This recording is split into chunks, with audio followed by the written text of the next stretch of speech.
मेरी आज की ये वीडियो देखने के बाद आप बाज़ार का रुख ऑर्गेनाइज़र ख़रीदने के लिए कभी नहीं करेंगे, ये मेरा दावा है। बल्कि घर में ही जो ओल्ड चीज़ें हैं उनको यूज़ करते हुए आप महंगे महंगे ऑर्गेनाइज़र अपने घर में ही बनाएंगे और अपने बजट को कंट्रोल करेंगे और इन चीज़ों पर बचने वाले पैसे को अपनी फैमिली और उनकी एजुकेशन पर इन्वेस्ट करेंगे, ये मेरा दावा है। तो आइए अपनी वीडियो की तरफ चलते हैं।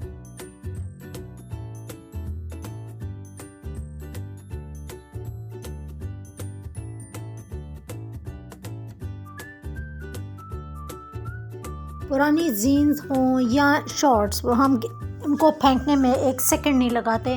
तो इस तरह की ये जीन जो है मेरे बेटे को छोटी हो गई थी, तकरीबन ये 8-9 साल के बच्चे की जीन है, जो मैं आज आपको कटिंग कर कर एक ज़बरदस्त से ऑर्गेनाइज़र में हम इसको कैसे बदलेंगे, इसका पूरा मेथड मैं आपके साथ शेयर कर रही हूँ। वीडियो को पूरा देखिएगा, स्किप मत कीजिएगा। शायद कोई पार्ट आपसे मिस हो जाए और फिर आपका बाद में मुझे कमेंट आए कि हमें समझ नहीं आई, तो प्लीज़ पूरा वीडियो को वॉच कीजिएगा। पैंट को इस तरीके से मैंने ऊपर से काट दिया है, जो ऊपर वाला हिस्सा है वो मैंने अलग कर लिया है। सेंटर से जो इसका आसन था उसकी काफ़ी मोटी सिलाइयाँ होती हैं, जो कि सिलाई मशीन में जब गुज़रती हैं तो इससे हमारा मशीन टूटने का डर होता है, तो वो सिलाइयों को भी मैंने अलग कर दिया है। अब जो साइड की जो पट्टी आ रही होती है, क्योंकि वो भी काफ़ी मोटी होती है, तो उसको साथ चलते हुए सीज़र को ले जाते हुए मैं उसको भी कट कर लूँगी।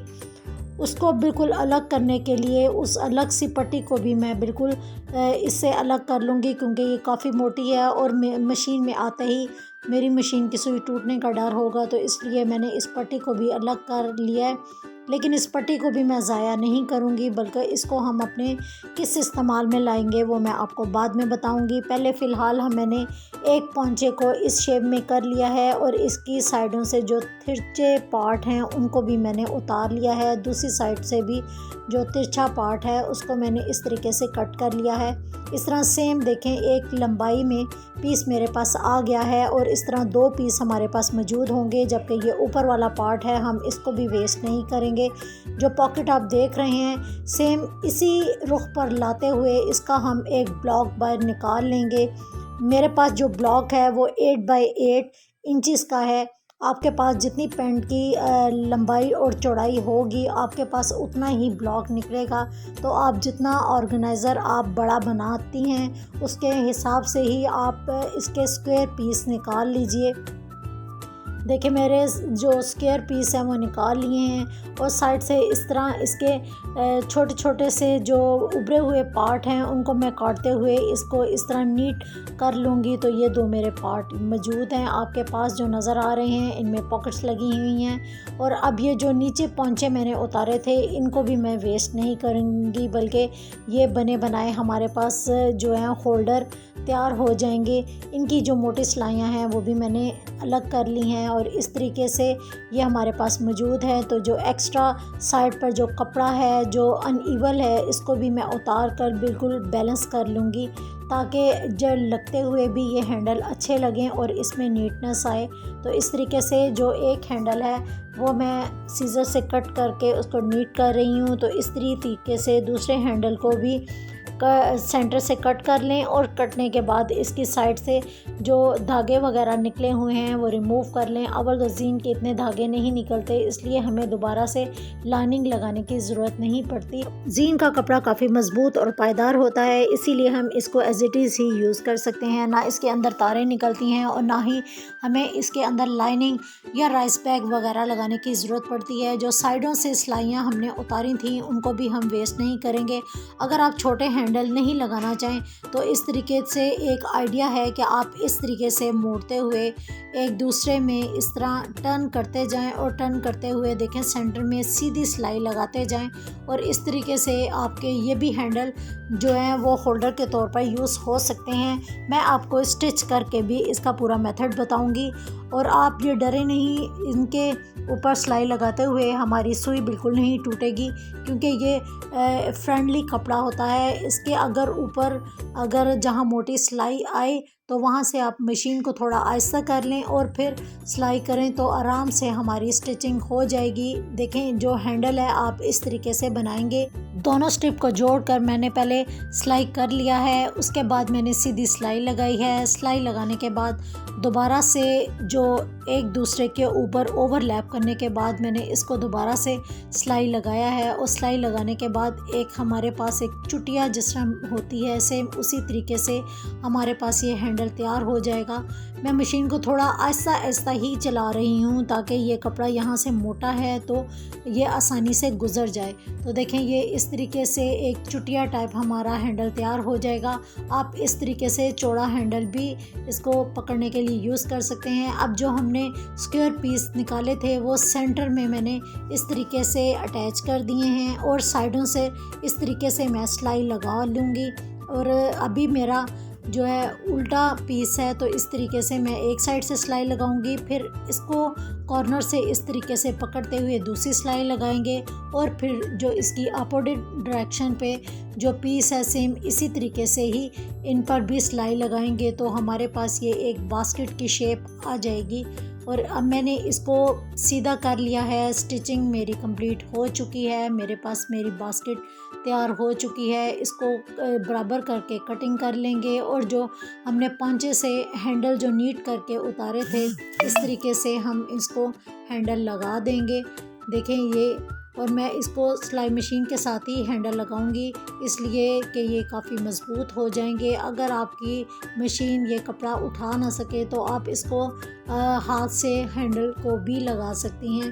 ऊपर वाला जो हिस्सा था उसकी चौड़ाई क्योंकि कम थी और मुझे चौड़ाई थोड़ी ओवरलैप हिस्से की थोड़ी ज़्यादा चाहिए थी और एक कपड़ा मेरे पास गफ थोड़ा सा मौजूद था तो ये मैं इसकी साइडों पर बॉर्डर के तौर पर यूज़ करूँगी।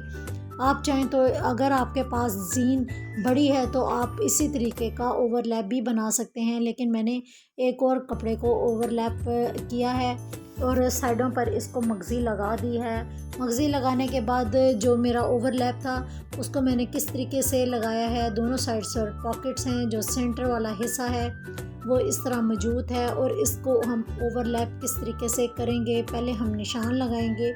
निशान इस तरीके से लगाएंगे कि सेंटर में हम फिंगर रखेंगे और इस तरीके से दोनों हिस्सों को हम मोड़ देंगे। मोड़ने के बाद जो सेंटर हमारे पास निकलेगा तो इस पे हम छोटा सा कट लगाएंगे ताकि इस तरीके से हमारा जो सेंटर है वो हमारे पास आ जाए। जो ओवरलैप हिस्सा है उस पर भी हम इस तरीके से इसका सेंटर निकालने के लिए इसको बराबर करेंगे और बराबर करने के बाद इसके ऊपर भी हम कट लगाएंगे। अब ऊपर वाला और नीचे वाला कट दोनों की सीधी साइड अंदर रखते हुए उल्टी साइड हम बाएं रखेंगे और रखते हुए कट को कट के साथ मिलाकर सीधी हम स्टिचिंग कर लेंगे। तो इस तरह क्या होगा कि जो हमारा ओवरलैप बास्केट का हिस्सा है वो आसानी से इसके ऊपर पूरी पैमाइश के साथ लग जाएगा।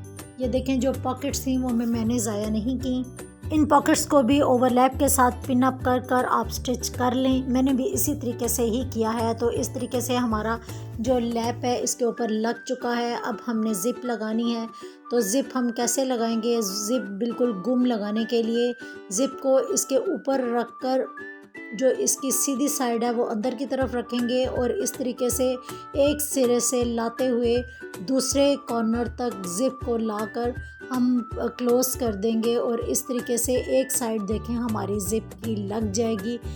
अब इसका मुकम्मल मेथड इस तरीके से होगा कि ज़िप की एक साइड देखें मैंने लगा ली है। अब जो नीचे वाली साइड है वो हमने लगाने के लिए अपने ऑर्गेनाइज़र को उल्टा कर दिया है और उल्टा करने के बाद नीचे वाले हिस्से को ज़िप के साथ इस तरह मिलाते हुए पूरी ज़िप को इसके साथ लगा दिया है। अब उल्टी ही ज़िप को मैंने खोल दिया है और ऑर्गेनाइज़र को सीधा कर दिया है। तो देखें हमारी पूरी ज़िप कितने अच्छे और फाइन तरीके से लग चुकी है और हमारा ज़बरदस्त सा ऑर्गेनाइज़र बिल्कुल रेडी हो गया है, जिसमें 4 पॉकेट्स हैं, 2 इसकी साइड पर और 2 इसके ऊपर।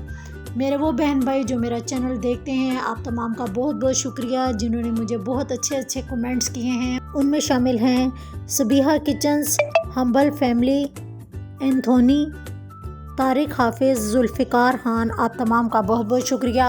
आप भी अच्छे अच्छे कमेंट्स करें और अपने सिटी का नाम ज़रूर मेंशन करें ताकि मैं भी आपका शुक्रिया नाम लेकर अदा कर सकूं।